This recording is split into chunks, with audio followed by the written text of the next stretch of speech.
Korean scientists develop potential cure for hair loss. South Korean scientists have developed a biochemical substance that instigates new hair follicle growth, opening new doors in the realm of hair loss treatments, which have been limited to slowing hair loss or accelerating growth, rather than regeneration, experts said. The Korean Ministry of Science and ICT said Monday that a team of researchers led by Yonsei University's Professor Choi Kang-il has developed a potential drug candidate targeting a protein that prohibits new hair follicle growth. The research was funded by the Science Ministry as part of its Basic Science Research Support Program. Choi's team has discovered a protein called CXXC-type zinc finger protein 5 that binds to the disheveled protein. The binding protein interrupts the WNT signaling pathway that instigates hair follicle development and regeneration in adults.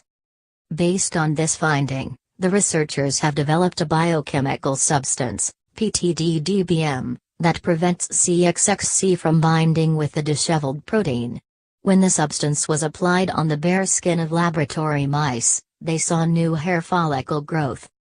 This study was published in a research paper titled Targeting of CXXC5 by a competing peptide stimulates hair regrowth and wound-induced hair neogenesis in the Journal of Investigative Dermatology last month. Disrupting the CXXC5 disheveled interaction with a competitor peptide activated the WNT/beta-catenin pathway and accelerated hair regrowth and wound-induced hair follicle neogenesis, the paper said. The new drug candidate in development differs from existing baldness treatments like MSD's Propecia, finasteride, designed to slow down hair loss, or drugs that speed up the growth of existing hair. Such treatments have been limited in their scope, as they cannot be used to treat cases of baldness where there are no hair follicles left. Moreover, existing hair loss drugs are known to induce a number of common side effects, including impotence and abnormal ejaculation caused by hormonal changes as well as swelling and dizziness.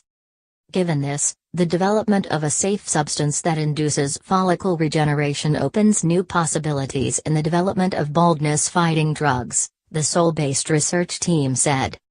This newly developed substance is a first-in-class drug candidate.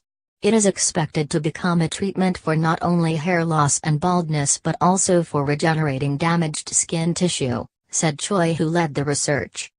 Taking the next step, the team is now conducting laboratory animal tests to discern whether PTDDBM possesses toxic characteristics, it said.